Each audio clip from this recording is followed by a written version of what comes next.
Hey guys, it's Ken. So one of the things that I want to have fun with here, as you guys know, you're not going to stop the Fed from printing money, period. So my suggestion to you is be the Fed. So what do I mean by that? What I mean is think like them. How can I make money based on everything that's happening? You're definitely not going to control the printing. What I love in this article I found is that the entrepreneurial spirit endures. One of the things I want you guys to watch is the EIN number right here. This is the employer identification number.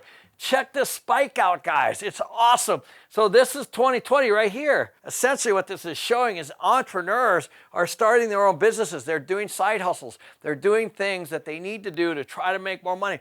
This is super exciting, especially during the pandemic, during all this. You guys need to be on this side of it. What I'm calling this for this video is the pandemic entrepreneur. You should be in this category, whether it's real estate, whether it's business. I personally have lots of different things, not just a real estate guy. I have lots of different businesses. I just started one last week.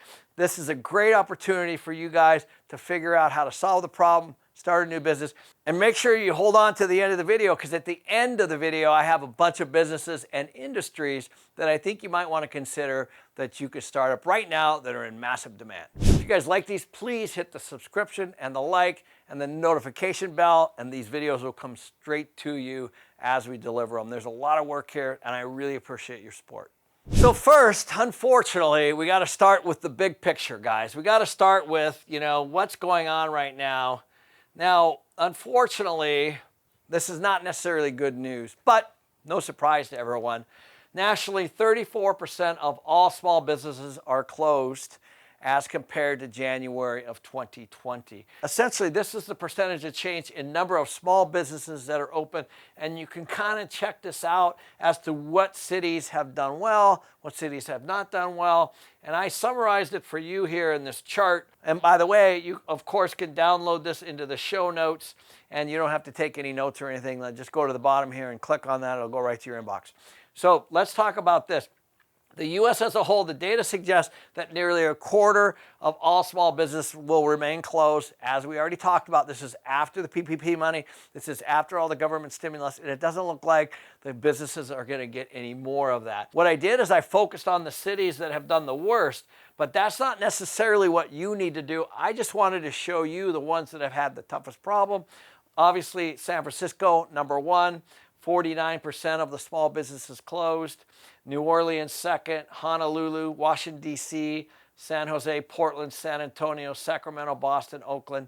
You get the point. So these are the top 10. The reason I focus on these is some of these cities are going to come back pretty quick. As an example, I have property in San Antonio. Texas is one of those states that people are moving to. Now, I can't tell you that they're going to move to San Antonio, but I can tell you that Texas is definitely getting a lot of people to move there based on their safety, their affordability, and some of their laws. And so just keep your eye on these. As these businesses start to close, the people are still there largely. So there's still going to be massive opportunity to be able to spark up some things in the individual markets. Okay, guys, so as you know, all you got to do here is follow the trends and again, solve the problem.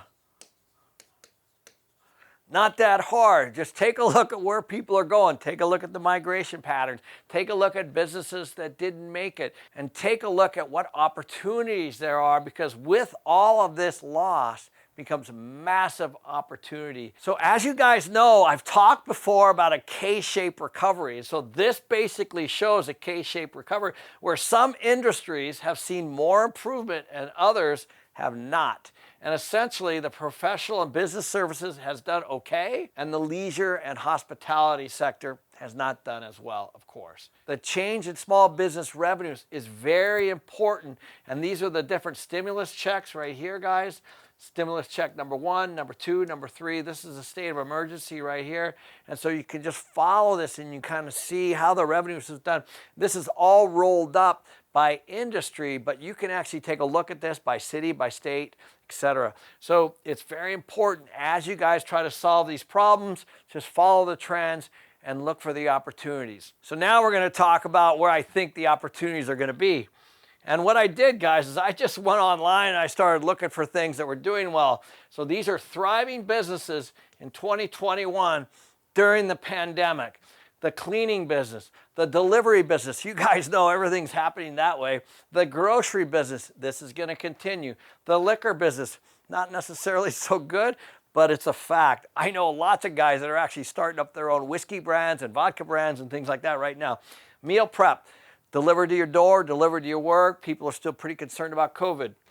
The can jar, games, fitness, landscape, telehealth. I know plenty of guys that started fitness businesses online and also open gyms. So these are all opportunities. The tutors, obviously, with the Zoom from home. Home health, used cars, gardening, coffee subscriptions. Now, this is another one. My friends bought into a bunch of these, and they're doing very, very well. These are all side hustles. These are all part of that EIN stuff that I started with, guys. These are businesses that are sparking up right now. And I'm telling you, a lot of these are available right now in your neighborhoods, in your cities, in your towns, in your counties, in your states. Trust me on this. There's a massive demand right here. It's all sitting there. Now, this all needs real estate too. So don't forget about that. So sometimes if you just put these things together, these can be great thriving businesses. You can have the business, which can pay for the real estate, and that is the key to wealth. Every single day, people are getting rich from real estate investing. Everybody deserves the right to be rich. I'm going to give you all the strategies and tactics that I developed from the myths of real estate investing, things that hold most people back. Increase your education and lower your risk. It's really that simple. I'm Ken McElroy, and this is my master course.